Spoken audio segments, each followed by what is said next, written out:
Bonjour, Sheikh Wali. Bienvenue. Ahlan wa sahlan. Welcome. Very pleased to welcome you this evening to Historic Moments of Kensington Village, hosted by the Kensington Village Association. I'm David Heap on Forward Avenue, and I'm very pleased that you've been able to join us this evening. I'm sure it's going to be interesting, and I'd like to begin by remembering that we're speaking to you from the traditional lands of the Anishinaabeg, Haudenosaunee, Lenape, Arawandran, and Huron-Wendat neutral peoples, close to the forks of the Dishkang-Zibing or Antler River. All of this area was looked after by indigenous peoples long before European settlers arrived here.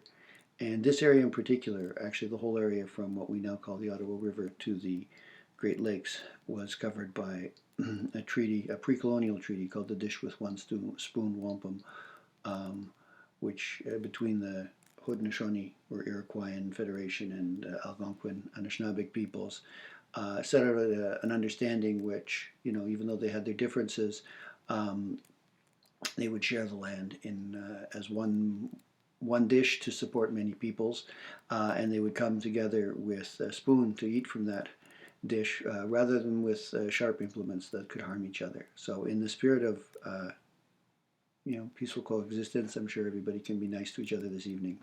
I'm looking forward to hearing from different neighbors about different aspects of local history. And we'll begin with Chris, who's going to talk to us about how the local land was formed and the role of the river and some of the early floods and other things that have happened in this area. So over to you, Chris. Good. Okay. So I will. I'm trying to give you an idea on the bones of the place we live in, the shape of the land, and the way we interact with our close neighbor, the river. Sometimes a little too close. So we'll start off looking at how the land was built in the first instance, and by global standards, this is a very young landscape. It was only built by glaciers a few thousand years ago.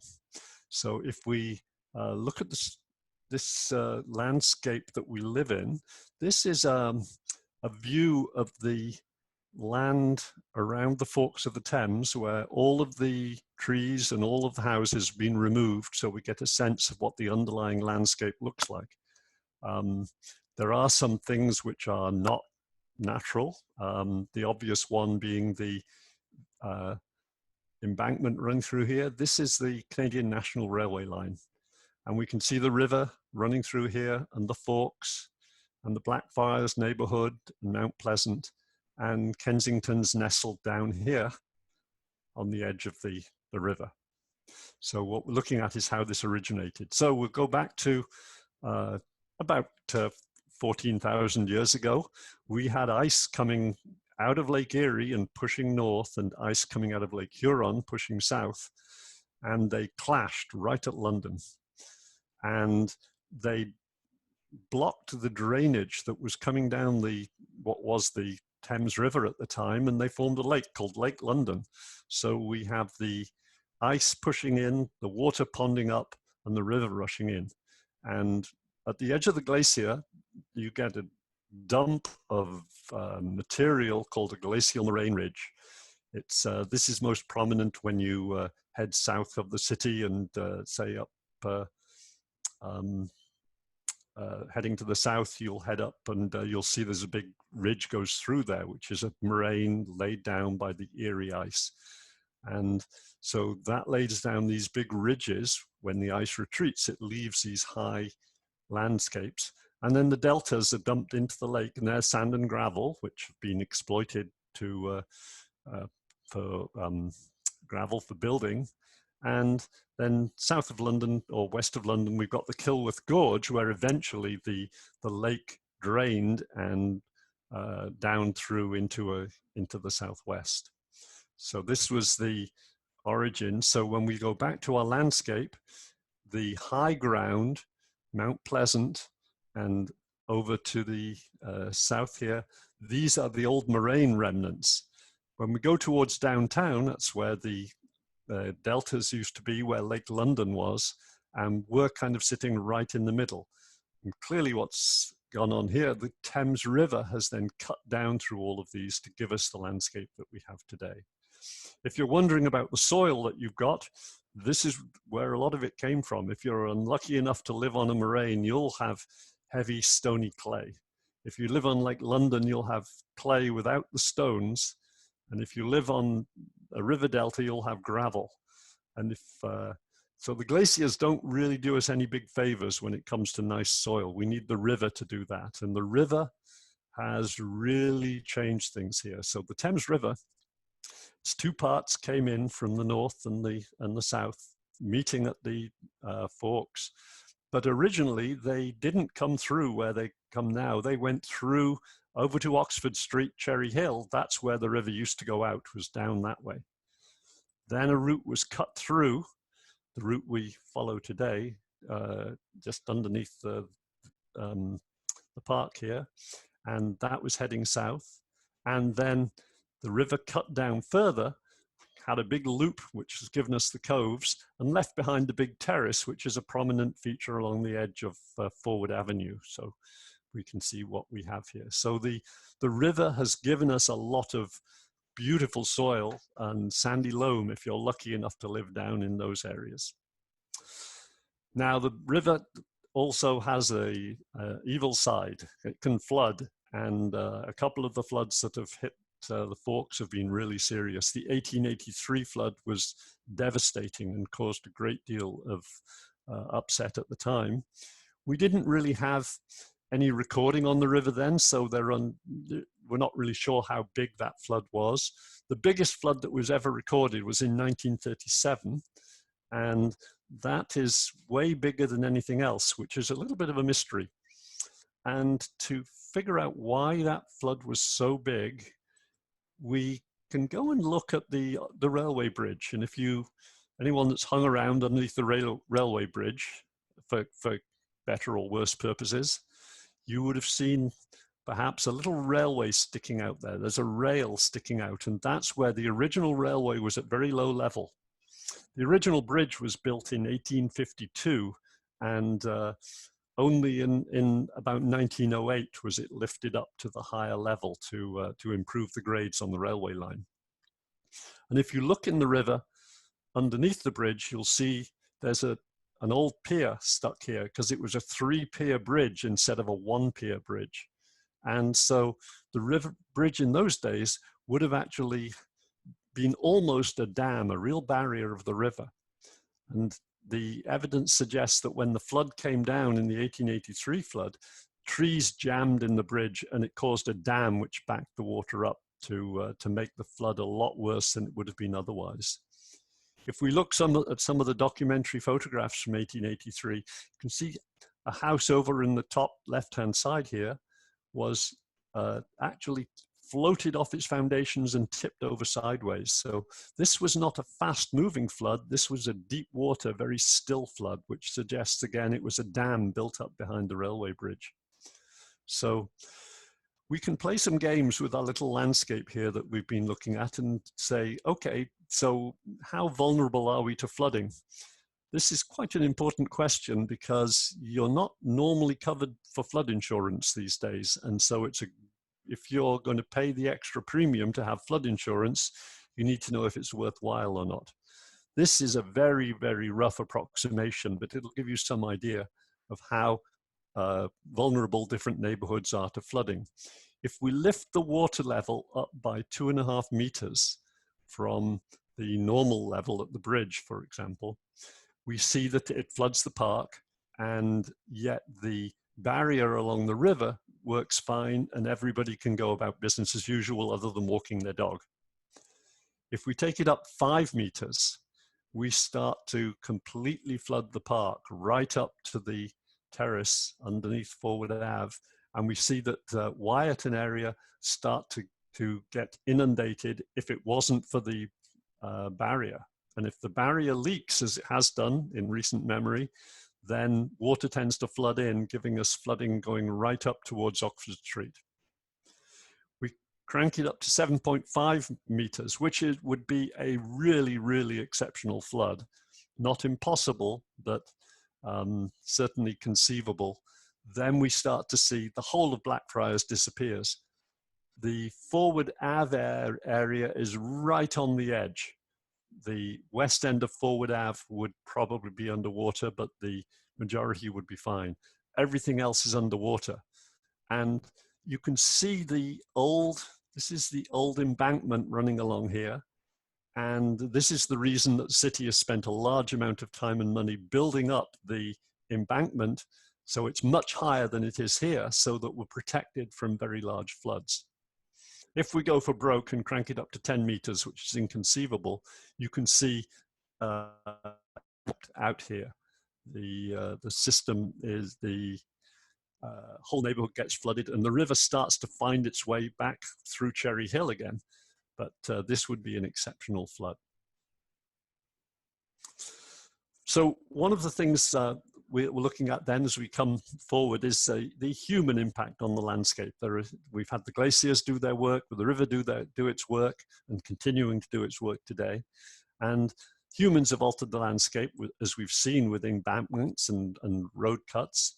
And we've also altered the area quite significantly with our garbage, and we put in some drainage to try and take care of some of the difficulties getting rid of runoff from the streets. So we go back to our landscape here, and this is just a highlight of some of the human features in the landscape. The road, the rail embankments are the big issue. There's the garbage dump, which was constructed through to about the 1960s. On Cavendish Park is now mostly old garbage, and anyone with a house with a basement along Forward Avenue, it's pretty likely that the basement excavation went straight out the back and was used to straighten out the hill at the back. In terms of the garbage that we've talked about, the landfill extent I've outlined here is very approximate. It was a poorly managed landfill. It spread right through the bush and was not well closed down. They built these berms to try and control drainage, and it's still presenting problems today because of all the trash that was buried in there. All the way along Forward Ave, this was the standard way to dispose of garbage before we had city collection. You just dumped it out the back on the hill. And anyone that lives along this street will know that there are mounds, usually buried mounds of garbage along the back. Some of it quite interesting because it dates back to over 100 years ago for some houses. There's a lot of weird pits down on the floodplain in Cavendish Park, and these are reputedly where some companies started removing topsoil to sell. And the straight ditch, which we can see running down through the landfill, is the Cavendish Drain. So let's look at that drain. Cavendish Drain connects through an underground culvert right through to Kinsman Park and drains the area right up to Oxford Street. There are a number of drains that take water out off Forward Ave down onto the floodplain. Now the problem is when they dumped the water on the floodplain, there was nowhere for it to go. So about 20 years ago, we designed a drainage system, which the city gave us money to implement to get rid of that water so that we could reduce the mosquito problem, which was becoming quite pestilential. Unfortunately, this is taken just a couple of weeks ago. We're getting flooding again in the area, and so we've been undertaking a little bit of restoration along the river. This is a profile of the Cavendish Drain. It shows the gradient of the river, and it's been filled in, presumably to protect the landfill site from erosion. But the problem is when it's filled, it doesn't transport all the leaves and all the garbage, and none of the drains have been working properly. So the essence of the restoration which is going on is to get the river down to its natural gradient, rebuild the banks at the side where they've been collapsing, armor the corners that are being eroded, and I don't know if you can see it up in the top corner. There is a ton of trash in there. So if you've got kids and they want to play in the river, be very careful because there is a lot of glass. I've removed about 1/2 ton in the last month. So, and it keeps coming. I just came in 30 minutes ago from picking up the garbage from today's rainstorm. So this is something we have to be heads up about. So this is our landscape. Glacial moraines and lakes gave us a foundation.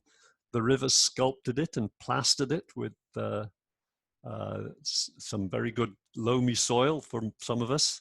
And then the humans have gone about polishing the landscape and polluting it. So we get to decide which we want to do. So that's the end of my sharing the screen. And over to you, David. Thank you. Thanks much. We'll have questions for all of the panelists at the end. There's Chris who was talking to us. Hi, Chris. Yes, I'm ready to go. Okay, so Gabor is going to talk to us a little bit more about stuff happened after all that lovely soil was laid down. And I'm again going to stop my video. So good evening, everybody. I'm very happy to be here. My name is Gabor Sass, and I live at 101 Forward. I've already learned so much from Chris's presentation.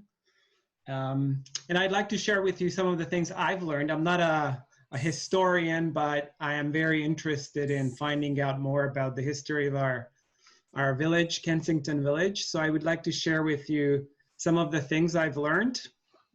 And I will go back to the indigenous roots, then look at early settler life, and then tie it all together, what it means for us today. And the theme is really a connection to the land, especially focusing on how we've been able to feed ourselves, and very richly so, because we pretty much live in the breadbasket of Canada, maybe even for, well, maybe not North America, but definitely regionally, we're in a really good spot. And Chris has explained some of the reasons why that is so. So I'd like to take you back in time to the oak savannas that dotted this landscape 500 years ago. So this is before the time of European conquest. And I'd like to share with you the writings of one of the first settlers, or first, I think, Jesuit fathers who walked this landscape and wrote down what this landscape looked like. And so let me read this is from the history of the county of Brant. The oak, ash, and elm with the walnut tree and swamp maple furnished a safe retreat for a variety of wild animals which have long since disappeared. Aspens of all sorts on which the beavers fed, basswood that furnished valuable wood for preserving the Indian grain, and a species of hemlock out of which he made his rope, grew at convenient distances from each village. Chestnuts, mulberry, and hazel trees grew side by side with the elder, hawthorn, and plum. Willows and alders drooped over the winding streams.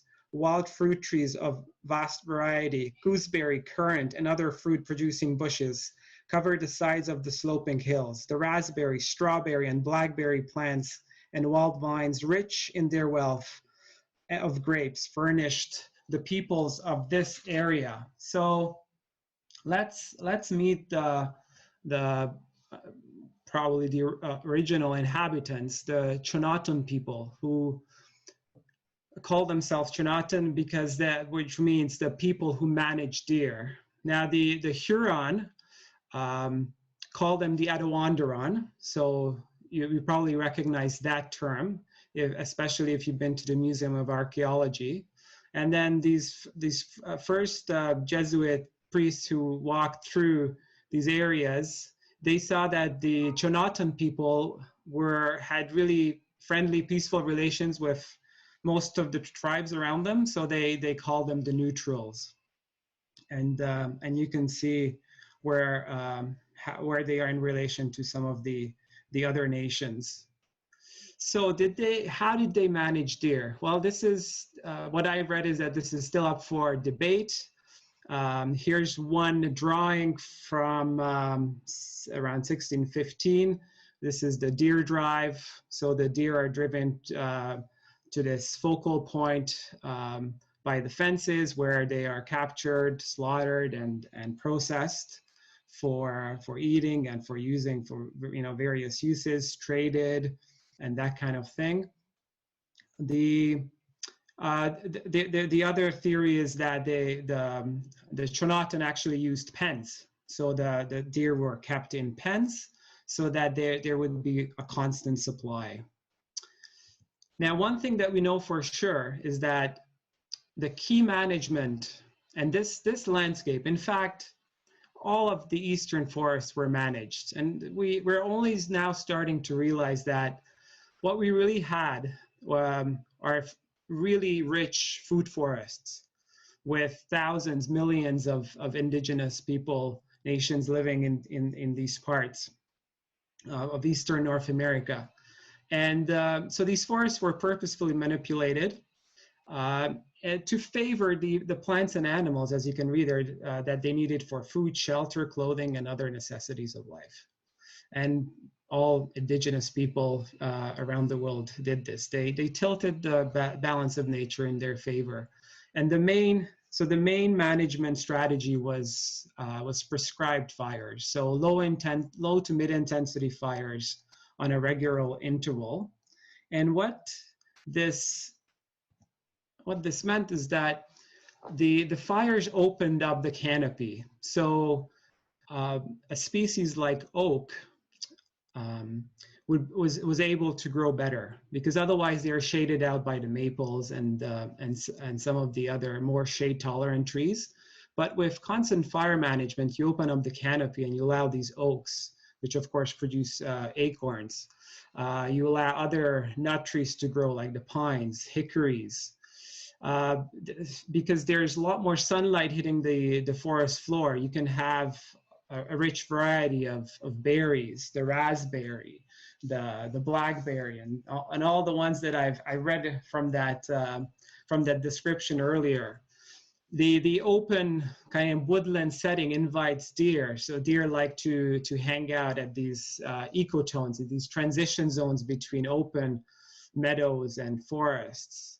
The nuts, of course, allow squirrels and other animals that eat the nuts to flourish. Turkeys, and so this region was really rich in wildlife. And of course, the open areas also allowed for the growing of annuals, of corn and the Three Sisters. So what we had here is a very sophisticated agricultural society who were mostly actually subsisting on the Three Sisters. So the corn, beans, and squash, that was the mainstay. They also grew sunflowers, and of course they harvested the nuts, the berries, and their diet was supplemented by hunting deer, squirrel, turkey, raccoon, even black bear, passenger pigeon. This mostly in the fall and the winter seasons. And they also fished for whitefish, trout, catfish, and they cultivated tobacco for rituals, and they also traded tobacco. And so here you can see this is more one of those seasonal camps for maybe hunting or fishing. If you've been up to the Museum of Archaeology, then you've seen the longhouses. So the tribes lived in those longhouses for 10, 20 years, after which they might have moved their village to another site.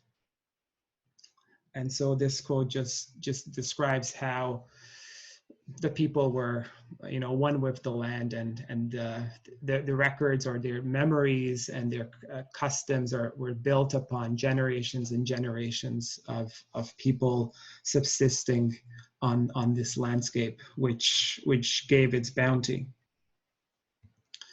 So the Tronatan people were superb traders, trading the corn, tobacco, flint, so for arrowheads. And Chris pointed out to me that he found some as he was doing some of his digging. He's also a big horticulturalist, The picture below shows some of these pieces that they unearthed in Meadow Lily. Okay, so they traded for flint, and so in return they got some of the things that you can read there. And they, as I said earlier, they had good relationships with the surrounding nations, the Huron Nation, the Haudenosaunee peoples, the Iroquois. Okay, but much of this unraveled, and for the Chinootan people, for the neutral nation, it unraveled fairly quickly. Wave after wave of these big disturbances hit them, from the pandemics to the famines and to the war of societies when they're undergoing these crises. Well, there tends to be a lot of conflict, and so some of the nations that filled the gap left by the Chinootan, and so we have record of the Chippewas farming on the floodplain here. You can see it says Old Indian Cornfield. So the Chippewas farmed here, and the land allegedly was purchased by the British Crown in 1696 from Chippewa chiefs. And this map, so again, here's the north fork of the Thames. So the northern trunk and the southern, and then here we are. Kensington Village is right here. And this is based on Simcoe's 1793 trip. All right, so let's go, the other way. Okay, let's go to the first settler. So the first settler was Joshua Applegarth. And apparently he was leasing this land. And here north is looking towards, to our right, as you can see. So here's the northern branch, southern branch, there's the forks, and then the Thames flows this way. Forward Ave is here, and the rest of our neighborhood here. And so all of this land was leased by Joshua Applegarth, who grew hemp. The British Navy was asking as many farmers to grow it for their own needs, and he tried to do it, but he didn't have much success. So hemp doesn't like, I don't know the exact reasons, but maybe it was due to the hemp not doing well, or he was just not a good farmer. Anyways, he left for Westminster County or Township, and in his stead came Hannah and Walter Nixon. So they moved in on the west side of Warncliffe Highway, as it was called back then, and John Kent moved to bought the lands, or were granted and bought the lands on the east side. So what we would call today Blackfriars. And so the Nixons arrived in the 1820s. Walter made bricks with William Hill, and they used these bricks to build the original courthouse, and probably many of the farmhouses that we see in our community were built with those bricks. He operated a distillery. He was first and foremost a farmer, though. So first he bought lots 1. That's pretty much where Kensington is, and lots 2 is further up towards West Lions Park. And so that gave him about 185 acres. They had 4 children, Joseph, Jane, George, Hannah, and Walter died in 1871. And that was, so before we go to 1871, I do have a map for you. So this is from 1850, and we can see I drew this. The red line is my approximate drawing of what he probably owned. The Nixon farm, you can see on the map, you can see distillery, Nixon Distillery right here, on probably next to this little, the Cavendish Drain, or Cavendish Stream. And you can also see the Warncliffe Highway, and there's the bridge, the Blackfriars Bridge. And at that time, so Petersville was starting to grow and develop. So right here, and actually it was called Bridgetown, after which they named it Petersville. All right. So 1872, here's a nice kind of 3D oblique view of the city. So you can see the forks. By 72, we had the Kensington Bridge built. Okay, so and that was built in 1871, and that'll be important. And you can see how Petersville has developed fairly nicely. On the other side of Warncliffe Highway, right here, it's still the big farm, the Nixon farm. And right after he passed away, Joseph, his son, sold I don't know why I'm jumping too quickly here, sorry. Oh, I'm going the wrong way. Okay, here we are. So 1871 was this pivotal year in the history of our neighborhood because, well, Walter Nixon passed on, and the Kensington Bridge was built. So this allowed a second thoroughfare to bring people over the river. And so the Nixon family saw business opportunity. They sold the land to John Walker, who immediately parceled it up and called it the suburb of Kensington, and was ready to auction off. I think there was an auction in 72, 73 or so. Okay, and lavish praise. I believe this was by one of the residents of the village of Kensington. 115 acres of choice land have been purchased in London Township, a short distance from the western terminus of the bridge, and is now being surveyed into park and village lots. The plot is to be called the Village of Kensington and will afford beautiful and convenient site for suburban residences, which may be reached by carriage without paying tolls, and the distance would not be great if traversed on foot. We expect to see rising up in a few years in this locality a pretty and wealthy suburb of which London will be proud. So that was the praise put on this growing part of town. So this appeared in the London Advertiser in 1872. Now things didn't go as planned because, well, as Chris mentioned, the dark twin of the river is the flooding aspect. And so we had big floods in 1874 and 1883, and this put a damper on development, especially the lowest parts of our community. So what ended up happening is that the development was much slower, and the flooding suppressed the prices, and so this area became more of a working class neighborhood. By 1890, we had about 30 to 40 houses in Kensington. The village of Petersville was incorporated in 1875. So the Kensington and Bridgetown was united to form this incorporated village, which was renamed London West in 1881.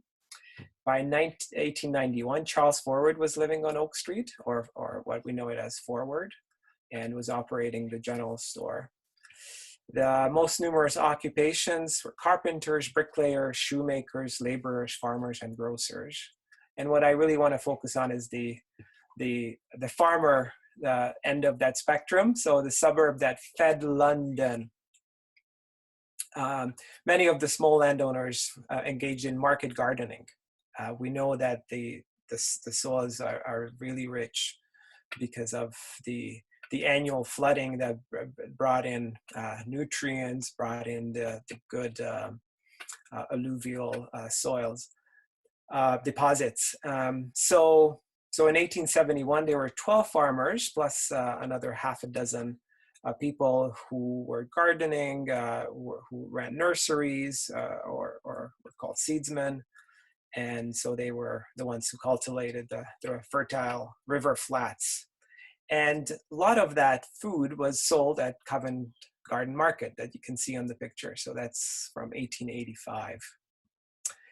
Now, I'm not saying that there was a food forest in 1888, but on this slide, what I want to point your attention to is that this first plan of subdivision, all of the streets in our neighborhood were named after trees.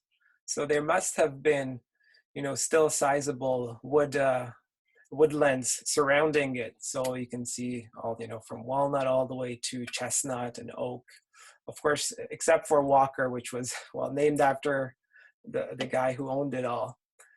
So another one of those drawings from 1893, and you can see how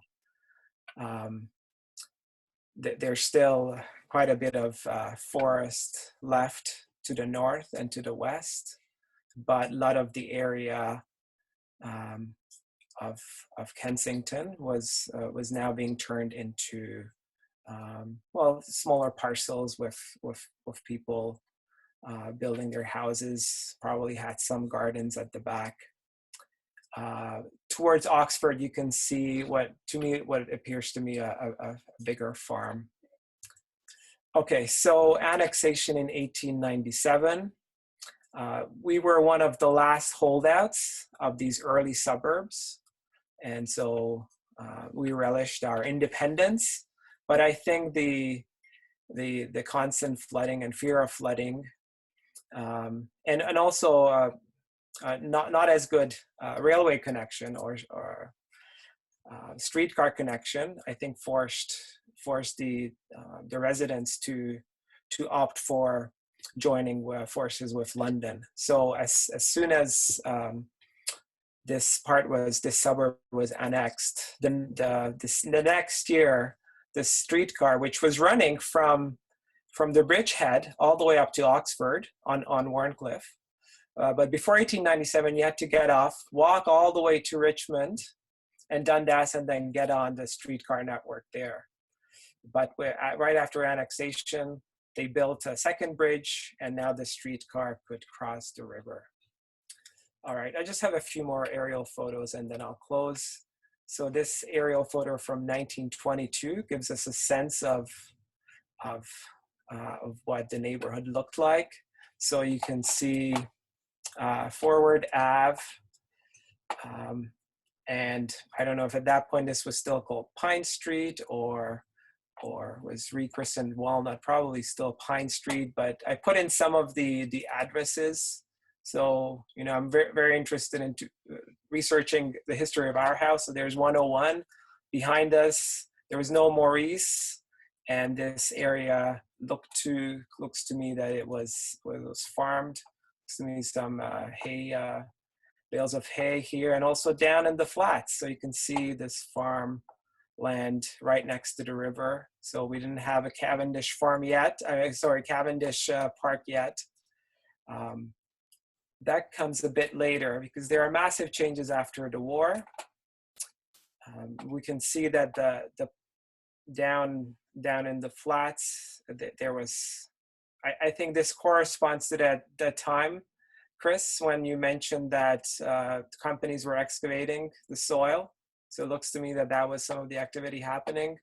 And of course, we can see the dumping in the landfill area. Maurice Street was built in Murdoch, and soon after, in the 1950s, of course, the houses went up, and our neighborhood kind of gradually took on the character and the look that we have today. So now here's my final slide, which is looking at, again, obliquely at our beautiful neighborhood. And I just want to point out some of the work that has gone on. Of course, the association grew out of the work that we've done in Wood Street Park by establishing the food forest, and then subsequently the West Lions Park Food Forest. And right next to it, we're just getting started with a community garden. So that's pretty exciting.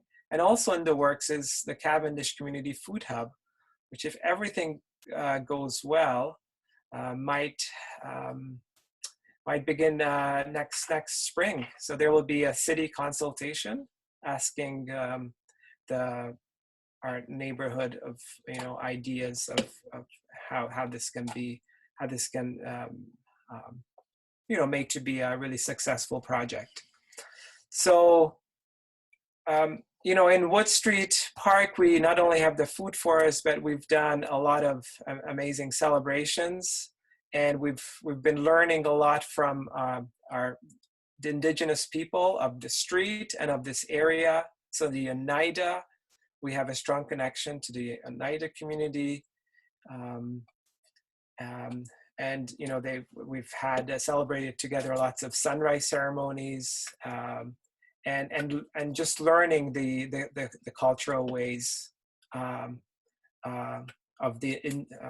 some of the indigenous people who live in this area. So it's really exciting how there's kind of this revival. We are becoming interested in their past. So we are interested in reconnecting with the land. So I'm very grateful to all of you who've been involved in this work. And I look forward to working with you on, learning more about this, the history, also the natural history of this area. So I'm going to stop sharing and give the word back to David. So thank you very much. Thank you, Gabor. Susan, do you want to turn your video on for this, or do you just want me to? Okay, I'm going to be sharing a slideshow presentation for Susan here. I just need to find it over here. Susan's going to introduce herself and then talk a little bit about some historic buildings here, and then we're going to hear from some other residents. Okay, hi, my name is Susan Price, and I've lived on Forward Avenue for almost 25 years. I'm going to talk about some of the Kensington buildings then and now, and some of the buildings I will tell you about are no longer standing. Some look much like they did when they were built, and others have been altered so they look nothing like they did when they were built. First of all, I'll give you a little background. Some of it was Gabor touched on, but I'll take it down to the street level more.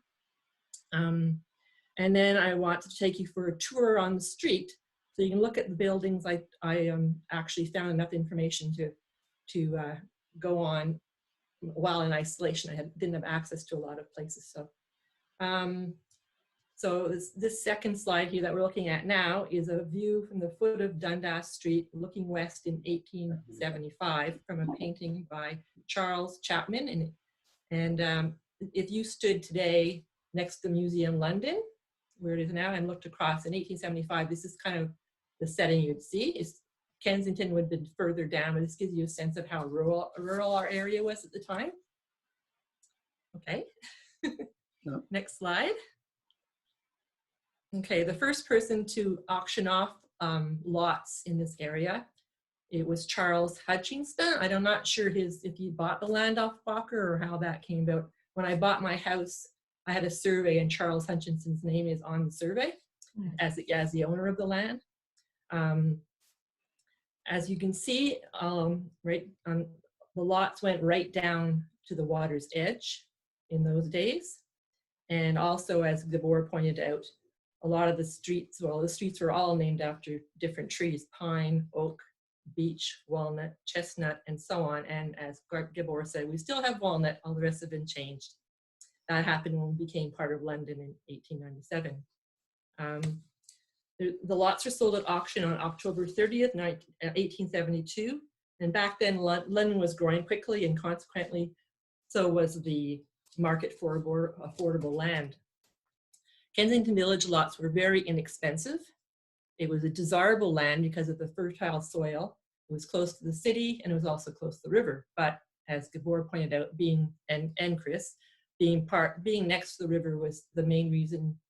It was why it was desirable. Plus, it was also a problem, and it was why it was inexpensive because of the low-lying land that was at the mercy of the annual spring floods.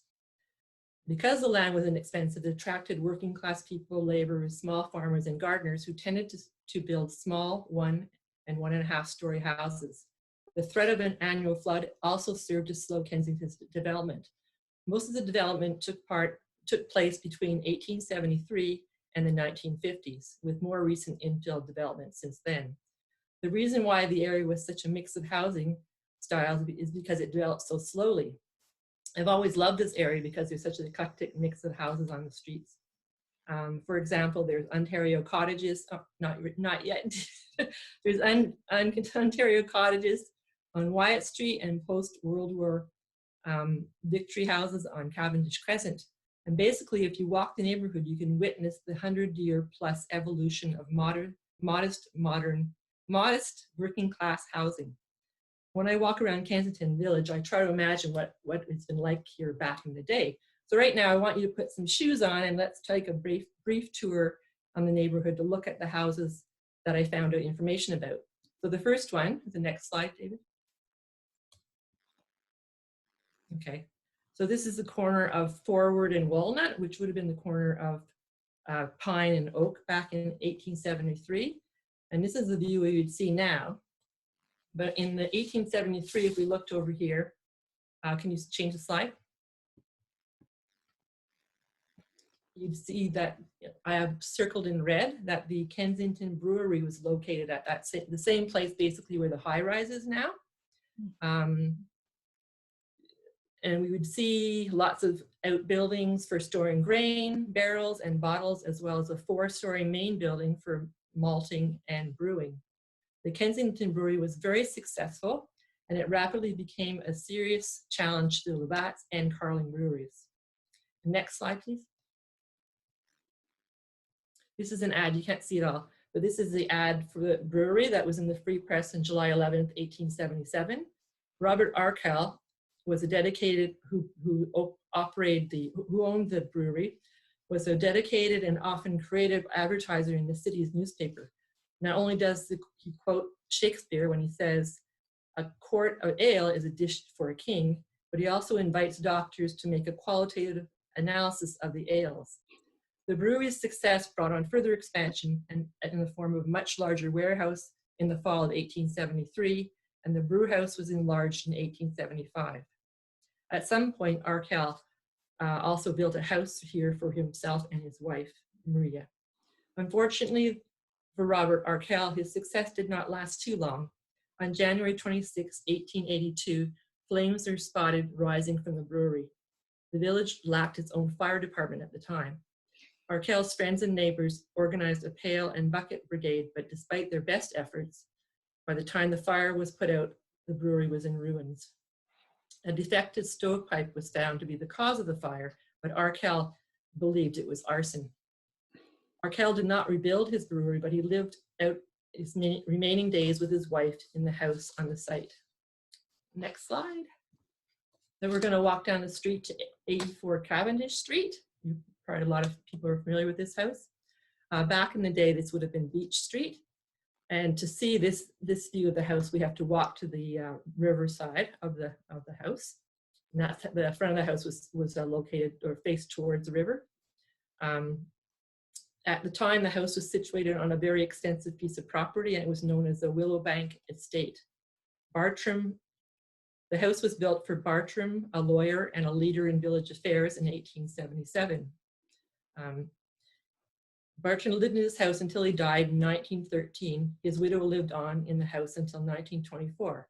It remained a single-family dwelling until 1948, when it was divided into apartments. It was built dangerously close to the river, and floodwaters have ravaged its walls, but it apparently has suffered no permanent damage. Next slide, please. So now we're going to walk just down the street a bit to this house, is at 72 Cavendish Crescent. It was originally the coach house to the Willowbank Estate. This is an example of a house in our area that has been renovated beyond recognition.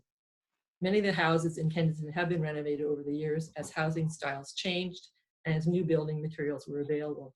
It would be interesting to see what this coach house looked like back in the day when it was part of the estate. Next slide. So we'll just walk a little further down the street and we'll stop at 59 and 55 Cavendish Crescent. This is the one side of 59, and the next slide shows the other side of 59. And originally there was 3 attractive late Victorian cottages, and they were built by Mr. William, circa 1886. Originally, all three cottages were identical, but the next slide, please. But this was 55 Cavendish, and you see it's been altered somewhat. Mr. Williams lived in one of the cottages and he rented the other two out.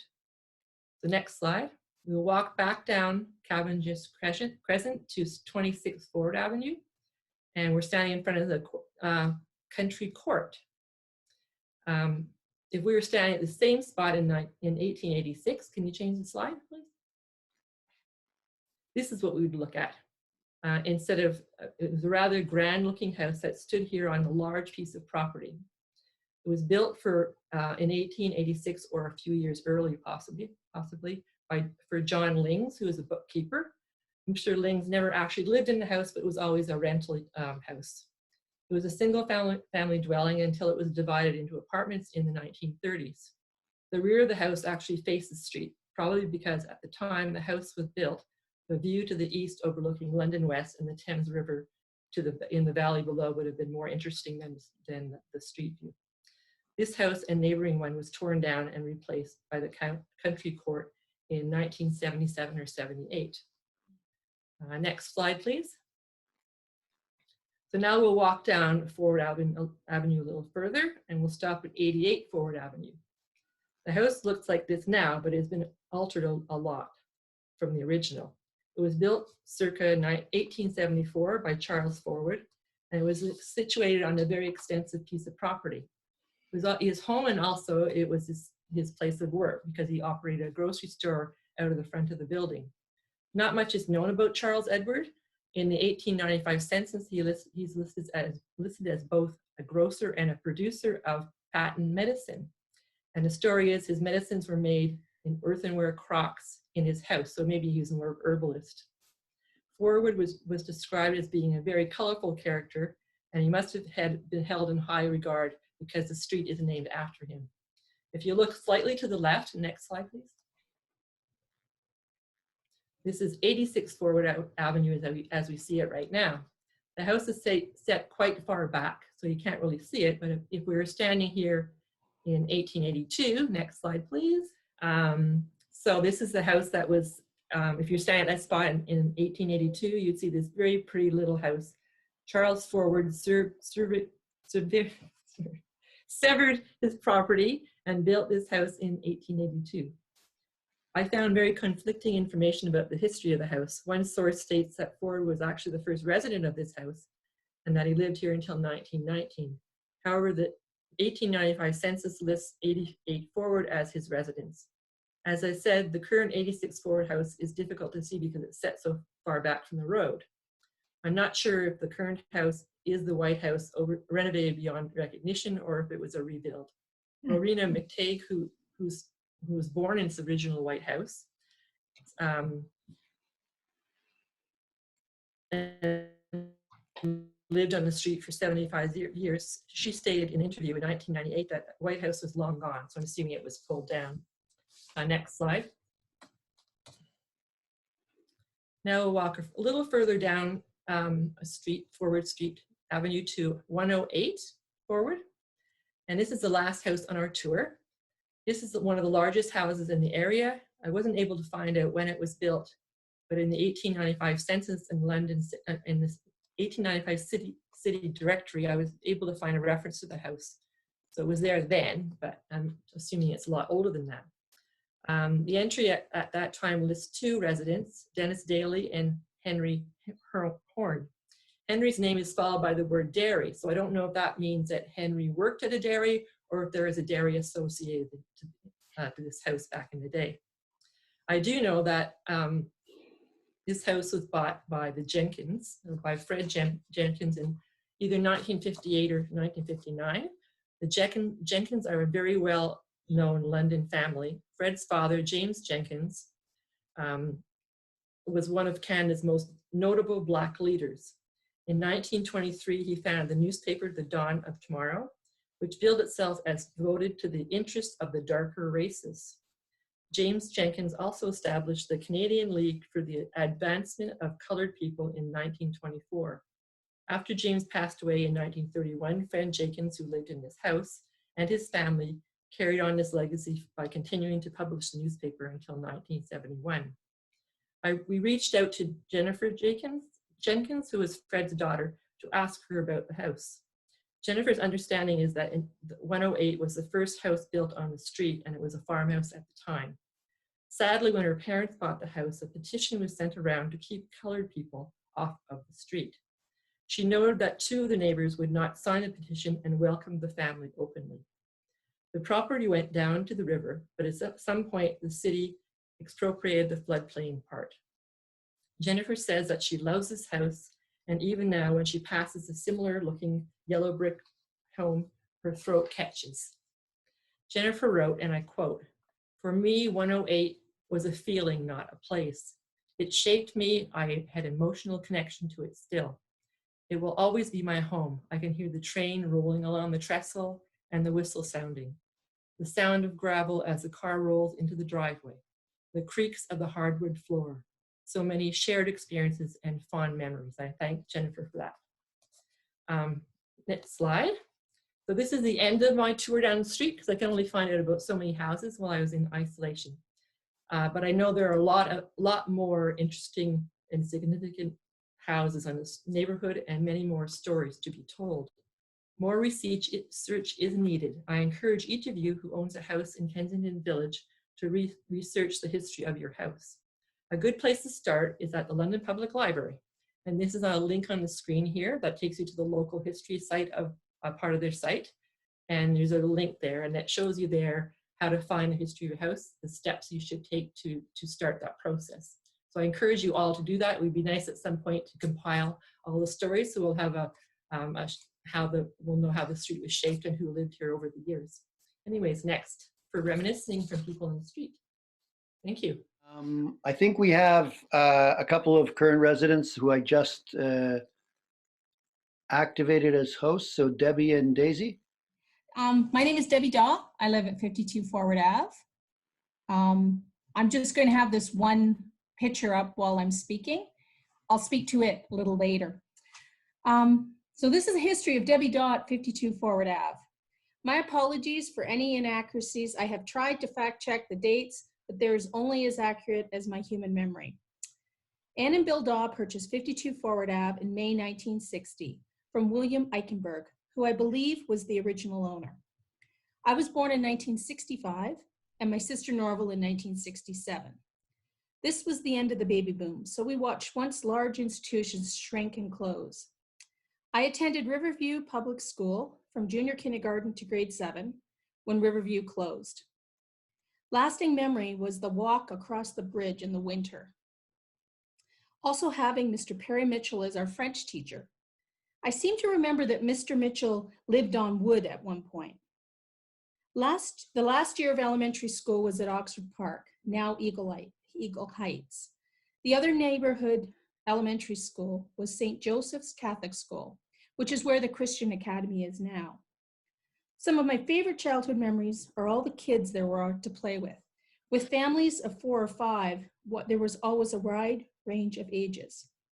I can remember my mom saying that in the 60s, it was hopping on Friday and Saturday night with the Pattersons, Chappelles, Wells, Gertz, and Dykes.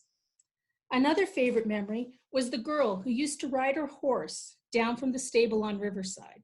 I think it was Omer's, either right down Forward Ave or through the flats and up her backyard. Growing up, there were many longtime residents on the street. I remember Vina Strain at 34 Forward Ave.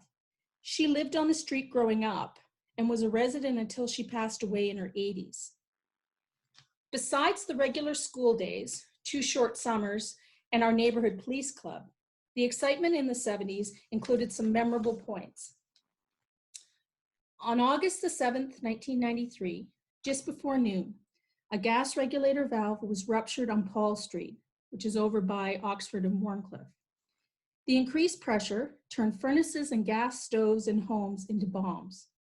My memory of that warm, sunny day was swimming in the Pattersons' pool with a friend, Christine Donaldson, and a fire starting in their house. Luckily, Mr. Patterson was home. He turned off the gas and put out the fire, and only suffered burns to his hands and arms. Meanwhile, we helped Mrs. Patterson get all the kids she babysat out of the house and into the backyard. All of the neighbors waited on front lawns while the fire department shut off gas and fought fires. In all, 3,000 people were evacuated and 10 homes were destroyed, including at least 2 on Forward Ave. My father's recollection of that day was hearing about an emergency in the neighborhood and heading home from his store on Richmond Street and watching the explosions from Dundas Street. He and others described it as mushroom clouds erupting all through the neighborhood. He was stopped from driving any closer than Warncliffe and Mount Pleasant and had to walk up to the street to find us. This was the story told by many. The miracle was that no one was killed. This was attributed in part to the time of day. Many people were at work, and being a summer day, most kids were outside playing. More change came to Forward Ave in 1976 when 85 Walnut was built as a seniors building. When it was completed, it was a source of income as my first job was delivering the Morning London Free Press to it, Cavendish, and Wyatt. That was when tenants would leave their apartment doors open and the weekly paper money on the table in their hall. A friend, Blake Hutchison, had the Forward Wood, Maurice, and Murdoch routes. Following the apartment was the country court being built. How I loved that old house that was on that lot. Around this time, the Riverside extension was completed. For an idea of how it looked before that, stand at the southwest corner of Riverside and Forward, looking northeast towards Mount Pleasant. Now, picture Mount Pleasant coming past Chartwell's, that was Masonville Nursing Home at the time, to right where you're standing. I have trouble picturing it without the photographs. This photograph, you can see Queen Street comes down to Warncliffe, and you had to jog over to go up Mount Pleasant. It looks a lot different now. Memories of this time include the school bus that we had to take to Riverview that year, as our route took us directly through the construction zone. Also, the loss of the pond that many of us learned to skate on, and the black path. The last highlight for me was the closing of Riverview in 1979. The grade 8 class that year was only 8 or 10 students. Through Facebook, I have stayed in touch with quite a few friends who lived on Forward Ave. A few years ago, I posted a picture of the kids' parade on July 1st. And the widespread response was, such a great place to grow up. I'm not sure if the great childhood was a result of the generation I grew up in, but I believe in part it was the result of growing up in such a beautiful environment. The common observation when I'm telling stories about Forward Ave is, where in the country do you live? And I love to respond, a 15-minute walk from uptown. Thank you. Thank you, Debbie. I'm going to try to play a recording now. You've seen a couple of times already this guy, who Al lives on Forward Ave as well. He often says his technology stopped in the 1960s, so he's not able to call in. But if I can turn on the computer sound, I'm going to play a little interview I did with Al earlier in the week. Can everybody? Hello? Hello, is that Al? Yeah, speak. Hi, Al. It's David phoning from across the street, up the block. Oh, okay, right. As I mentioned before, is it okay to record you? Sure, no Okay. problem. Recording you for a talk that some neighbors are going to be giving on Kensington area history, Forward Ave history, and other streets near here. And Okay, for sure. one of the longtime residents would be interested in knowing some of your memories. So how long have you lived on Forward Ave? I've lived here since I was 2 years old. I moved here when I was 2, and I moved out, one time I moved out for about 5 months, moved in with my girlfriend, but then I came back because I love the neighborhood, I love the area, and my parents died and left me the house. I just turned 72, so I've actually lived in this house on Forward Ave for 70 years. So 70 years ago, things were a bit different. And at 2, you might not have the clearest memories, but you probably have memories pretty close to that. So 1950, around then? Yeah, I can remember when I was about 5 or 6 years old. I have memories of my childhood. So what are some of your earliest memories of Forward Ave? Well, one of the things I remember, things have changed so much since I was a kid, and one thing stands out in my mind is horse and buggies. We actually had a milkman and a bread man. They were delivered right to your door with a horse and buggies. I can remember as a child getting a great kick out of watching the horses come up the street with the milk wagons, and they would deliver the milk right to your door. And that was really something that the young kids today can't even imagine, having milk delivered to your door by horse and buggy.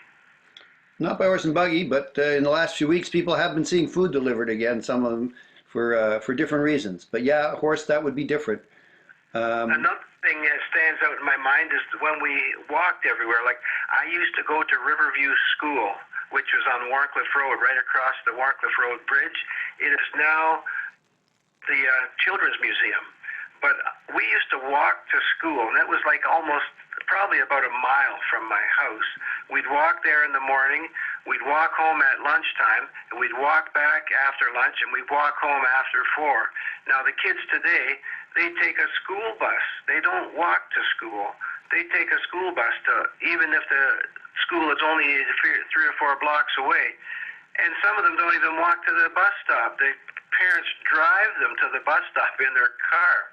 So that's another major change. The kids don't walk today. We used to walk to school. We used to walk downtown to the shows. We used to walk everywhere. Kids today are so spoiled, they get driven everywhere they go. And now your parents, what did they remember from living on the street that they passed on to you? Well, I don't really know. I guess the neighborhood was quite friendly. We used to have neighborhood parties. Like my parents would have the neighbors over for card parties. They'd play cards in the living room. And another thing, there were only a few neighborhoods had televisions back then. I can remember going down to my friend's house, about maybe 6 or 7 houses down, to watch the Amos and Andy. And sometimes we'd go over to the neighbors to watch the Ed Sullivan Show on Sunday night, because not everybody could afford a TV. It was relatively new back in the 50s, and not everybody had one. So the neighbors used to get together to watch TV occasionally. Wow. And do you remember businesses in the area, or gardens, people raising food, animals? Oh, yes. We had a vegetable garden out in the backyard. My dad was quite the gardener. We grow carrots and corn and peas. Yeah, we had quite a large garden out in the backyard. But gardens, vegetable gardens now seem to be a thing of the past. But I remember as a kid going out to the garden and pulling up a carrot and washing it off and eating it. They were good times. We grew all our own vegetables back then. Must have been a big garden. Pardon? I say it must have been a big garden. It was. Took up almost the whole yard. And was there a store on the street at the time? I can remember down on Warncliffe Road, there was a restaurant called the Three Little Pigs. And it is now under the volcano. But that used to be the original restaurant, and we used to go down there sometimes on Friday to have fish and chips. And there was a hardware store. Right now, Dundas Street, when you come across the Dundas Street Bridge, actually it's the Queen Street Bridge, and it's Riverside Drive that goes right up the hill. But that used to be Mount Pleasant. And Dundas Street used to end at Warncliffe Road with a T intersection.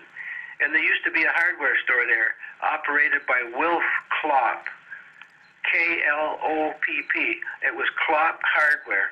And I bought my first bicycle from Klopp. I saved up for forever, and I think my first bicycle cost me $35. And I bought it at Klopp's Hardware, which is right there on Warncliffe Road. It's no longer there because the Riverside Drive goes right through where the store used to be. Right, so there was no Riverside at the time. No, well, there was Mount Pleasant. You'd come down Dundas Street to the T intersection, and you'd turn right, and you'd go up, then there'd be Mount Pleasant, which is, Mount Pleasant is still there, but Mount Pleasant used to go right up the hill past the Riverside Retirement Residence. And now they've built Riverside Drive straight through. Right. But Mount Pleasant used to end, I think, at the Mount Pleasant Cemetery, and then it became Riverside Drive. But now it's Riverside Drive right from Warncliffe Road right up till you get to Byron. I see. Yep.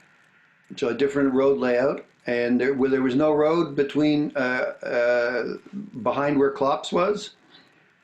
No, there was Cavendish Street, Wyatt Street, and Walnut Street.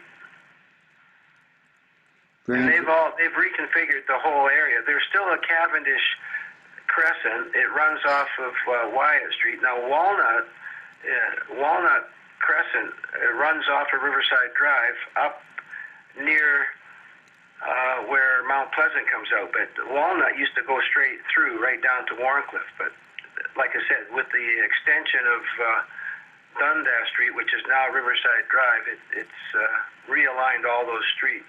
So did it come out near Three Little Pigs? Walnut? No, the Riverside Drive. It Walnut. Straight through. Walnut. I think Walnut Street came out right beside the Three Little Pigs, and on the other side there was Wyatt Street, and Wyatt Street is still there. It never changed. Right. So apart from gardens, did people have fruit trees and orchards in the area that you remember? They did. We had a plum tree as well in the backyard, and it's long gone. But yeah, there was an apple tree in the house beside mine had an apple tree.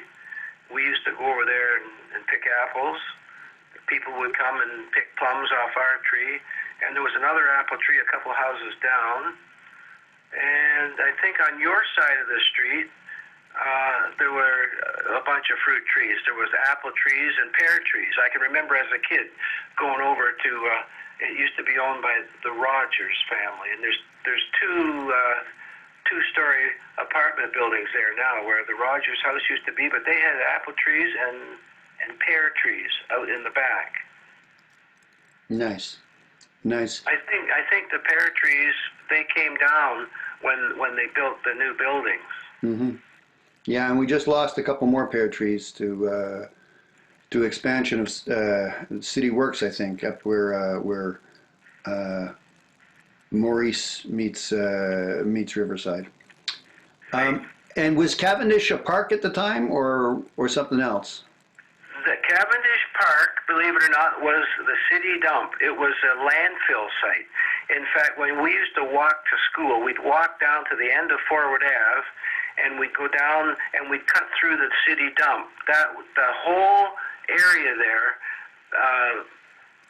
beside what is now called Cavendish Park, that was actually the city dump. And we used to come home from school, and we'd spend a lot of time just rifling through and seeing what we could salvage out of the city dump. We had a great time playing in the dump when we were kids.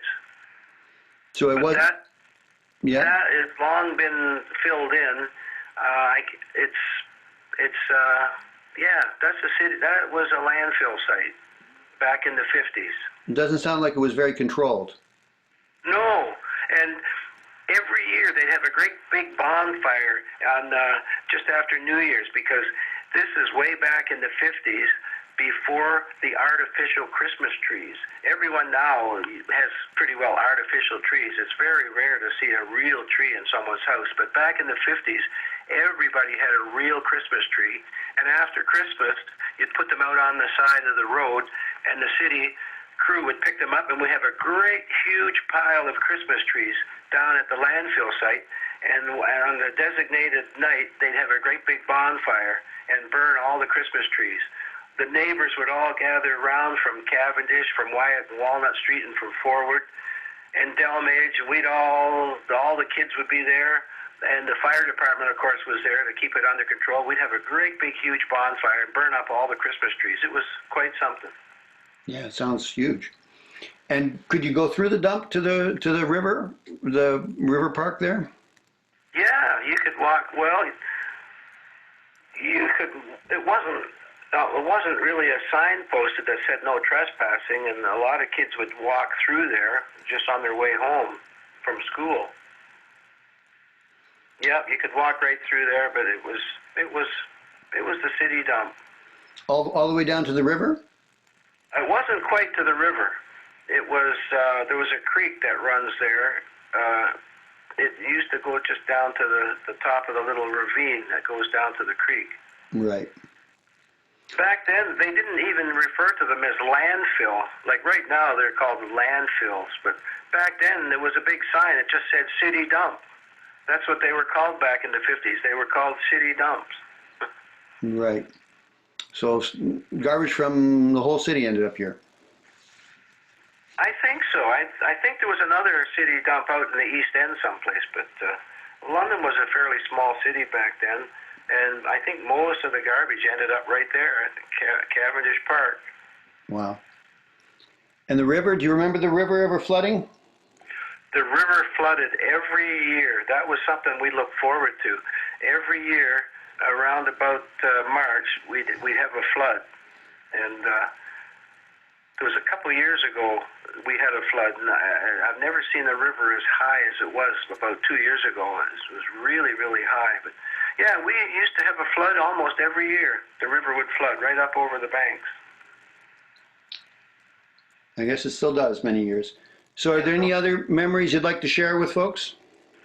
Well, down at the end of Forward, there's a little complex there of houses. I forget what it's called, but there used to be a great big old Victorian mansion there. It was white clapboard, a 2-story, maybe a 3-story building.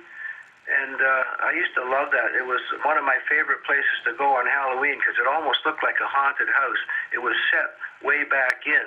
But that building was torn down, and they built maybe 5 or 7 houses in there in a semicircle, right at the very end. Yeah, I know the complex you mean. Yeah, I think we saw a photo of that the house number 26 Forward, could it have been? I'm not sure of the number, but I remember I was really disappointed when they sold it and they tore it down and they built all those new houses. I think there's about 5 houses in there, 5 or 7, in a little horseshoe, a little bit of a court. Anyway, there was a big old Victorian mansion that I used to really like. Cool. Well, it's been great talking to Al. I appreciate the time. I appreciate the memories. Okay, anytime. If you want to do another interview, and if you have any more questions, if something comes up when you're talking to someone else and you want confirmation or elaboration, so give me a call anytime. Okay, we'll do that. Thanks much. Have a good evening. Okay, bye. Bye. We'll go back to gallery view here. Is there other folks here that wanted to share their memories? I think Daisy and is Marianne here? Daisy, did you have something you wanted to talk about? I can. Can you hear me? I am not a historian, but I like old things, and I particularly like old houses. And I'm not a long-term resident of the area, but I like to talk to people and I like to gather their stories. So my experience is really the newcomer experience coming into one of the oldest parts of the city. In 2008, in the midst of the global crash, I was in the middle of my own little downturn and I needed to move and start over. I was in a bit of a panic, but I remembered that years before I had visited a place on Cavendish Crescent by the river. My friend had been house sitting for her elderly friend who was visiting her daughter in California. I remembered that her friend's plan had been to move in the near future to be with her family, so I contacted my friend to see if the owner had moved or was planning to move. Rosalie, an 85-year-old widow, was still living on Cavendish but looking to move. We met and we arranged a private deal, and the rest is history. Rosalie, by the way, is now 95 and living by the Pacific Ocean in Santa Cruz, California.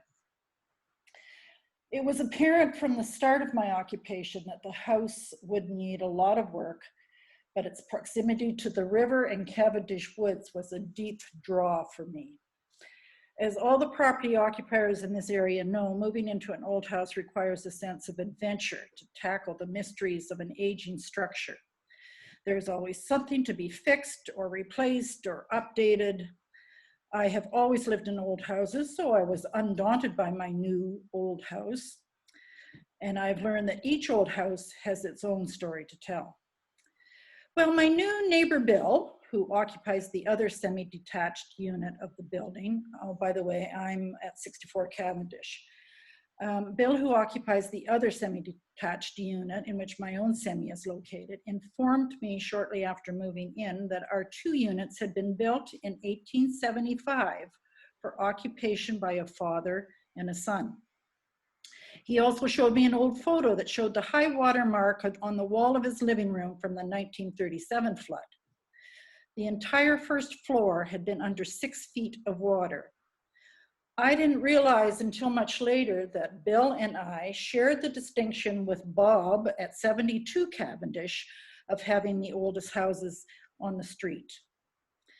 The info that Bill shared with me about the origins of the house made sense since our units had been built with identical but flipped floor plans. The units also shared a common electrical and plumbing infrastructure. My half of the building had an old outdoor entrance into the basement where coal would have been delivered a long time ago. Since 2008, it has been an ongoing adventure to replace and update all the electrical, plumbing, sewage, and water lines that service my half of the building structure. There is the street, I see now on the screen a street, the house that actually is across from me, so we now are on Cavendish. My property backs onto the final cemented portion of the West London Dyke. I think the cement pads were built shortly after the devastating flood of 1937. The cemented portion ends at the public right-of-way between Bob's house and Corin David's 1936 red brick house. The dike is co-managed by the Thames River Conservation Authority and the City of London. This portion of the dike was sorely tested in February 2018, which the previous speaker talked about, when a late winter quick thaw caused rising floodwaters. The river rose to cover more than 2/3 of the concrete covering on the dike, when usually the river does not even touch it. The river got so high that it got to the bottom of Warncliffe Bridge. And for the first time since my residency on the street, I got officially nervous and realized that you can never really control the weather. I've always been curious about the rather abrupt end of the cemented portion of the dike as well. It only protects the easterly 5 residential buildings on Cavendish and leaves the westerly 11 residential structures more exposed to climate elements. Where the concrete dike ends, the river embankment and the dirt path along its ridge starts to slope downward into Cavendish Woods. There is a dirt footpath along the top of the dike that then dips down to the river's floodplain that locals use. And strangely enough, that's my house. You're seeing my house. The back pathway along the top of the dike now has become quite busy during the pandemic. More and more people have discovered it, I guess, because it's quiet and they can do some social distancing. I've had some interesting conversations with people as they walk past my house. It's been fascinating. It was there at the top of the dike that I first met my other long-term neighbor, Bob. Bob loves the river as much as I do. We are water kindred spirits. We would randomly meet up there at the top of the dike. As we hung over the rail and watched life on the river, he would tell me stories of before my time. Bob is a funny guy and would often get me laughing about his past adventures in the hood. He and his wife Pat had raised 3 sons at 72 Cavendish. Bob had been a butcher for A&P. Pat had been a secretary for a downtown business association. Now, as Susan says, Bob's house was the old coach house for the big Willowbank estate at 84 Cavendish. The main door of Bob's house was not on the street side, but actually faced west toward the Bartram house. So Bob, Bill, and I have the oldest houses in the neighborhood by 1 year. The big Willowbank estate house of Bartram was finished in 1876. I have a suspicion and nothing else that the father-son occupants of 62 and 64 and the occupants of the coach house all worked for Mr. Bartram in some regard. It's also interesting to note that the first two houses on the north side of Cavendish were built in 1880. One was built directly across from Willowbank, and I'm guessing had some connection to the estate. I have been told that that house is still in the family of the original owner, the Harpers, who first occupied it in 1880. It might now be a great-grandson, although I stand to be corrected on that. The other house at 59 Cavendish, which was one that Susan did mention, it was built at my end of the street. I don't know much about its history, but it has been subject to recent sadness has attached to it. There was some concern about 4 or 5 years ago that the owner of that, when the owner of that house passed away. Her death was undetected for a spell. She was a single woman. Raccoons invaded the inside of the house. There was a question as to whether the house structure could be saved or would it be torn down. Ultimately, it was saved and renovated and is now rented out. So when Cavendish was first inhabited by settlers in the late 1800s, 7 buildings were constructed before 1900. The Willowbank home and its attached land dominated the neighborhood. The other homes, like my own, were far more modest in size and building materials. 5 were simple wood frame structures and 2 were made of the same yellow brick as Willowbank. As Susan said, the age of many of the original wood frame buildings in the neighborhood is often masked by later renovations that include newer siding materials and additions. Sometimes history reveals itself slowly, though. My neighbor to the west of me recently had extensive renovations. She's in a yellow brick home built in 1885. She had extensive renovations to her basement. She found what could be the remains of an old forge, and so we wonder if a blacksmith once lived there and maybe worked for the Willowbank estate. One of the really interesting features of such an old neighborhood is in fact in the dynamic nature of its evolution. Its growth in many ways reflects the larger growth of the city of itself. Now, if Mary Ann is going to speak, I'll let her speak to Wyatt. I had a bit to say about Wyatt, but I'll leave that. Cavendish Crescent really took decades to fill in.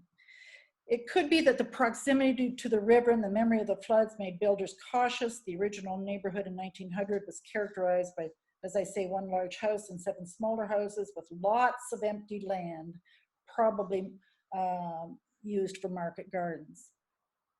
Since 1900, there has been on Cavendish a continuation of new houses being built on that vacant land in every decade, right up to and including the 1960s.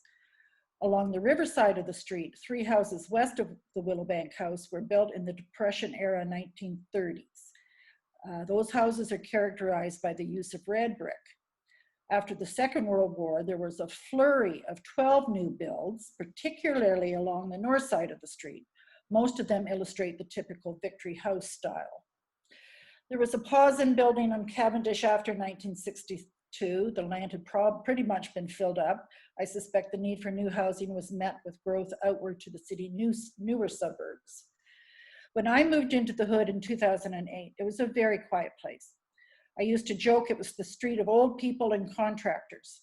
When I moved in there were at least 3 contractors living and working out of their homes on the street. In our walks around the neighborhood with our dog, my partner Mike and I have got to speak to a number of the long-term residents who have lived in the hood for decades. Barry grew up at his family home as a child on the west end of the street. When his parents passed away, the house was transferred to Barry's son and his family, who still live here. Heather, who now lives across the street from Bob, was born at the same end of the street as well. She has the longest residency on the street of 50 years plus. As I stated though, old neighborhoods often have very dynamic periods of change. In 2009, there was a major new build that occurred. An empty double lot belonging to the original Willowbank house was sold off. A pair of siblings with their spouses built contemporary semi-detached structures that took full advantage of the glorious views of the river. These structures with their modern design did stand out on the street, but the construction was very respectful of the original landscape, and the row of magnificent heritage spruce trees along the street were preserved in their entirety. In 2016, there was another new build at the east end of the street near me. In this case, the existing house, one of those that actually Susan mentioned that had been built around 1885, it had been on the parcel of land for 100 years. In this case, the existing house that had been on the parcel of land for 100 years was demolished. The owner at the time was an elderly bachelor who was moving back to Newfoundland to be with his relatives, and he sold the property as is. It had fallen into such disrepair that was beyond salvaging, so the new owners took it all down to the ground in a couple of days. There is now a 2-story contemporary building that occupies that land. About 3 years ago, there was a lot of real estate activity in the neighborhood as some of the oldest residents moved out. There have been more families with children move into the area. There is always some form of renovation or construction going on at multiple properties on the street. Often, I may add, at my own house as well. Last summer and fall, one of the Victory houses on the north side of the street was purchased by a contractor. He demolished most of the original structure except for the front corner of the house. He expanded backward and upward, probably tripling the original size, if not more, of the house. There are now 5 bedrooms with their own bathrooms that are in the process of being rented out to university students. So that really brings me to the present. I love this neighborhood like I have loved no other. People here respect each other's privacy, but also foster informal community support. The dynamism of the old with the new, the past with the present as we go into an unknown future. The neighborhood's strength is in its diverse mixture of people and the buildings they inhabit.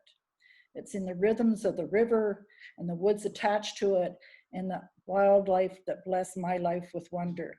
And that includes regular visits by deer and beaver and mink and chipmunks and eagles and ospreys and hawks, and I could go on and on. It's in the presence of the many giant heritage trees that anchor the land and keep me humble. And so really, folks, I am deeply grateful for the stroke of luck that brought me into this neighborhood, and I thank you all for this opportunity to speak, and I really want to thank the organizers of this, because I have learned so much. Thank you. Thank you, Daisy. Mary, were you going to add a few things before we turn it over to questions? Sure, can you hear me? Yes, we can. We can't see you so well. If there was better light there, we could see you. Oh, okay. Well, anyway, I look better in the dark. Mine is very informal. Okay, so I'm just give some personal reflections. I moved to Wyatt Street from Owen Sound back in 1996 because of work. And I live very close to, when originally I moved here, it was the City View restaurant. And I know it's been the Three Little Pigs, and now it's Under the Volcano. So it was the City View for a good part of the time that I've lived here. It was the first house that I went through when I came here to look for a home. I did look through other homes, but I just kept coming back to this one, and this is where I ended up. One of the reasons is because we're very close to where I work downtown at the Bell Building. I could walk in 12 minutes. Close to the Parkway, where I love. I spend a lot of time on the Parkway. I can go up there to the museum and go any direction. It's wonderful if you like to walk or cycle, run. I also loved, I did no end of walking, especially the first few years when I had a dog, down along the river, through the woods, down along the river. I still, in the winter, will cross-country ski, do a little loops down there when there's enough snow. So that's where I also met some people, fellow dog owners. They were some of the first people I met from the neighborhood. That was interesting. And I also met a couple of great neighbors very close to me, and they were actually single women like I was, and we became quite good friends and would get together socially and watch out for one another. So I've always felt very safe in this neighborhood. Actually, my neighbor and I had a vegetable garden right between our houses, and we grew peppers and tomatoes and onions and made salsa for 2 or 3 years in a row. So that was a lot of fun. A little while later, a few years later, I got to actually know more people down the street when one of them hosted a street meeting regarding getting speed bumps and a stop sign put in at the end of the street, which we did succeed in getting installed. So I got to know some of the people down at that end, which was great. And then a few years after that, that's when I got more involved in the Forward Street area when the notice went out to go and help with the food forest. So that was when Gabor headed up that work party there, and we went over and did some planting. And that was great because met some more people there. And, you know, there was such a great turnout and such collaboration between the neighbors. And then that led, of course, to other projects in Wood Street Parks that I became somewhat involved in. And then the perennial garden at Forward and Walnut Street that I helped out on. And every year we would have an annual garage sale. And then, of course, the concerts at the park. So, it really, my experience in the neighborhood really expanded after that whole organization started. So that's been great. I feel I live in a very special, a unique and eclectic and very unpretentious neighborhood. And I hope to stay here as long as I am able to look after my home. So that's all I have. And I just like to thank everybody else. We've had some fantastic information, things that I certainly didn't know about, you know, the neighborhood. So thanks for organizing it. It was great. Thank you. Thank you, Marianne. I hope people have questions for our panelists. I'm going to ask all the panelists to turn on their video and come back.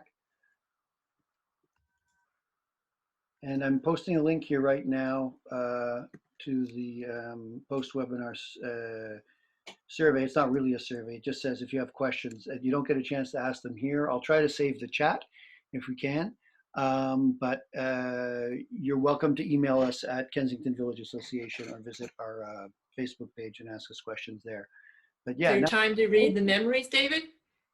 Yes, Susan has some memories by text that she can read as well. And Daisy, now we see you. When you were speaking before, we couldn't see you. So that's great to see you now.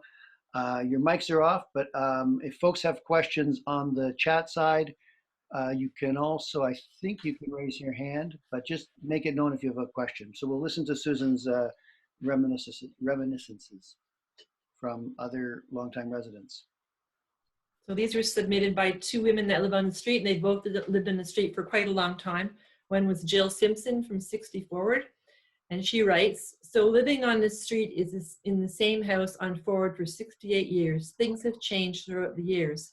I was a little girl. My neighbor had pigs and chickens, enough just to feed the family. I can remember how excited I would get when one of the chickens happened to come into my yard. Nobody had fences around the property in those days. My parents bought land from the neighbor and had our house built. The one other memory I have was the house across the way was the beginning of a dry cleaners. It was started out as Kramer's Dry Cleaners in their basement, then moved on to their business building eventually. So that was from Jill. Thank you, Jill. And then Joy Howell, who lives at 62 Forward Avenue, sent me this text. I moved from Oxford Park area, Columbia Avenue to 103 Walnut Street in 1964. When we moved in, there was a field behind our house, and then further back, there were the backyards of houses facing another street. These houses were eventually taken out around 1967 to 68 when the seniors' home at 85 Walnut Street was built. My parents were friends with a couple who lived in the huge house at the corner of Walnut and Forward, which was a single family dwelling at that time. Sadly, it looks like many units now. I remember how big and beautiful it was. A staircase going up to the kitchen from the bed to a bedroom on the second floor. Funny what you remember as a kid. Of course, she had many cats that attracted all of the kids. I had to change schools. I was going to Oxford Park School, but due to the boundary line, my sister and I had to attend Riverview Public School, which is now the Children's Museum, whereas my brothers were allowed to continue at Oxford Park, which is now at Eagle Heights. I left and then returned to the street in 1979 when we bought our house on Forward Avenue. Our house was built in the early 1900s. I wanted to raise my children in this area. I was lucky enough to have our backyard looking onto the flats. Another one, a famous person on the street. Mark Bernardo grew up on Forward Avenue, and both my children started taking karate in the basement of his parents' house on Forward Avenue. I didn't know who Mike Bernardo was, so I looked it up, and Mike Bernardo went on to become a martial artist, and he was an actor and a stuntman in a dozen films. He retired from acting to focus on his chain of martial arts schools in London and around surrounding areas. So that was Joy's submission, so thank you to Joy. And that's all I got.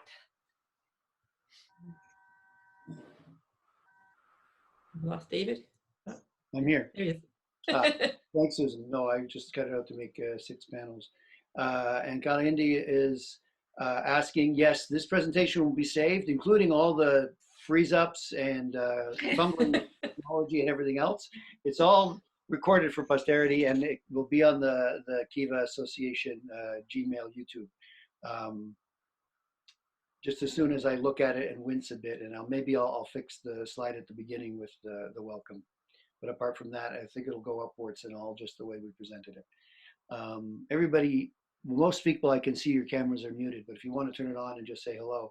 I'm glad we can see you now, Daisy, because most of the time you were speaking, we couldn't see you. Mm-hmm. So it will be saved. We're seeing thanks from some folks in the chat. I'm not seeing questions, but we are seeing people saying how much they enjoyed this. Public historian, Mark Tovey. Mark, do you want to come on and speak, or shall I just read you? Mark Tovey from Western. I'm a public historian at Western who specializes in local history. Thank you to David for inviting me to sit in. It's very stimulating, though I don't live in the neighborhood. My dad built the house at 4244 Wood Street. Wow. I have a question for Mark or anyone else. Can you hear me? Yeah. All right. So I'm working on this theory with, I have some circumstantial evidence about our house at 101 being moved from the floodplain from Petersville. I suspect that based on the city directories I've looked at and kind of matching up the owners. And so the same owner who lived here from 1884 on, I found him in 1883 on William Street in Petersville. He was a carpenter, and also there's some signs on the house that it might have been moved. And an architect friend of mine suggested that that could have been.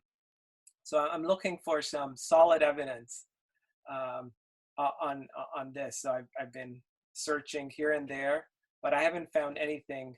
I don't know if anyone else on here has maybe their ideas of or heard of others that this actually happened, that people moved houses. You know, you can imagine after a big flood. Actually, the house, Chris, that you showed kind of looks like the one on its side. From the front kind of looks like ours. So maybe that was it, that they moved to higher ground. Loaded here. And actually, so the owner was Nixon, was William Nixon. So I don't know if he's the grandson of Walter Nixon, but could have been. Anyway, so that's my big spiel.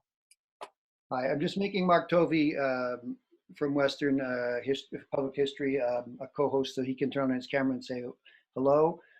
We have people saying thank you. This was great. Just a minute, Mark. Leah Dale, I love this neighborhood. This was great. Thank you, everyone. And a slightly longer note from Ashley. Dustin and I moved to Cavendish Crescent approximately 2 years ago. We were in love with this neighborhood. Everything from the wildlife to the friendly neighbors and the river paths. We noticed the amazing work by people down in Cavendish Park. We love the garden with the daffodils. We walked the dog. We always stop there. Who are the wonderful neighbors taking care of the daffodil garden? We just want to say thank you for making Cavendish Park so beautiful. And this is Mark, who doesn't live in the neighborhood, but does have ties here. Hi, Mark. Hi, David. Thanks very much for inviting me to come along to this. It's absolutely fascinating. I've been doing, as an academic historian, a study of a different but also hyper-local neighborhood area, the Richmond Village, in just near the corner of Oxford and Richmond and sort of the blocks surrounding that. And so it's been absolutely fascinating to me to see how you've been taking the wonderfully long view of the history of the Kensington Village. I wanted to, first of all, Chris, ask, how did you generate that lovely topographical map? What package did you use to do that? The data is free to use from the Ontario government. It's collected from a plane flying a LiDAR, which is a light pulsed laser, which measures the ground, and they release the data at, I think it's it's a 0.5 meter resolution. Wow. So they measure a height every 0.5 meters. You need a pretty big computer to handle it, though. Because we're talking about tens of millions of data points just to cover the area, but Okay. it's impressive, and it covers the LiDAR covers all of the Lake Erie watershed now. Fantastic. Okay. If I have any other difficulties finding it, maybe I could reach out to you by email or through David or something. Sure, like yeah, that's I'm about the only person I know that's processed the whole package, so it took me about 1.5 years of work to do it. Wow. So I can probably save you a few hours. Okay, yeah, it's terrific work. It's really, really interesting.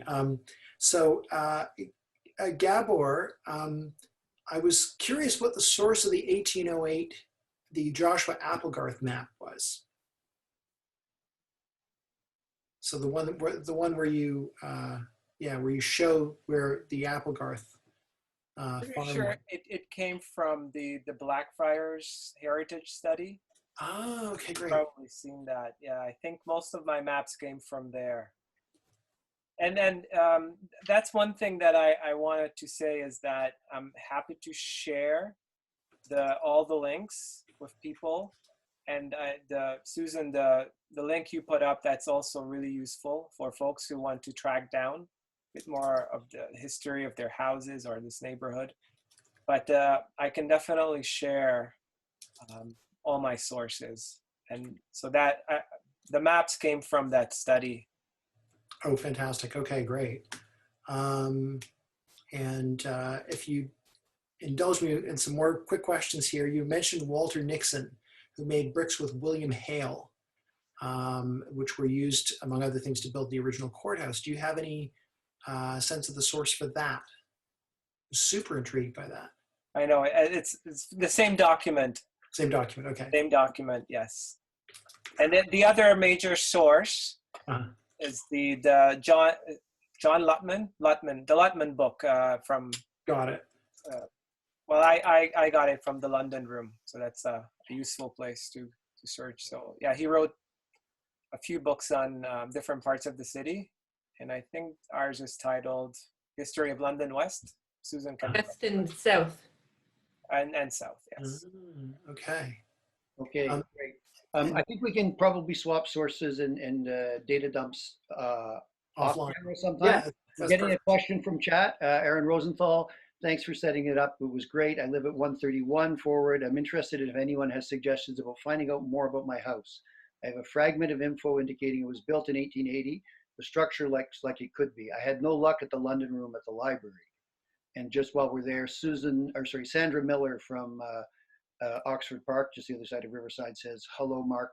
And they're embarking on something similar for their area's history. So does anybody have suggestions for Aaron?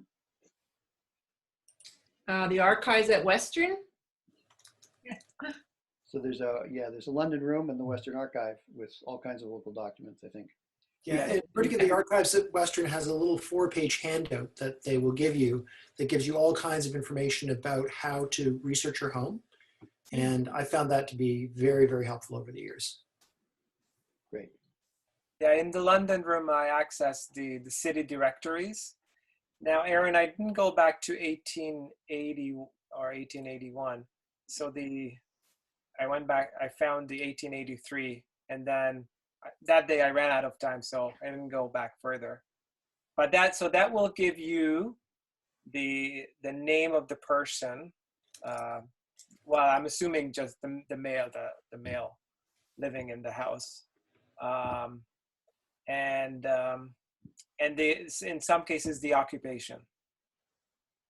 That's what the city directory will give you. Great. Okay, I'm not seeing more questions. We are just over 2 hours now, so we've had a variety. Oh, people can also get help, says Sandra Miller, from the City Heritage Planners at the Planning Office and/or ACO London. Great. So lots of folks in the neighborhood have ideas. We can put you in touch with Mark, Gabor and Susan about what they were able to find, and they may have other suggestions as well. I'd like to send you out with a bit more music from the Kiva Ear to the Ground Music Festival. So if we all just want to say goodbye, neighbors, friends of Kensington, when we can gather again, don't forget Wood Street Park, the best kept secrets in the neighborhood. Maybe your dad knew about it, Mark, but usually when we invite musicians here, they don't know how to find it. We have to go out to Forward to lead them in because nobody knows where it is. It might change. The city's talking about building sidewalks there, but as of now, it is one of the best kept secrets. But it has a gazebo in the midst of the 2 bits of food forest where we do have music events when we can gather. Now we kind of spread out in the backfield there. Yeah, I lived on the street for 15 years before I knew that park existed. So It's getting to be a better known secret. Susan, your son knew it was there, though. I can guarantee it. Yeah, he didn't tell me though. Best kept secret sometimes by kids, from parents by their kids. Uh-huh. Thank you, everyone. Thank you, all the panelists. Thanks for organizing it. All the folks. Thanks, everyone. David. Thank you. Thank you. It's been great. Very interesting. Thanks so much. Keep All right, safe. take care. Bye.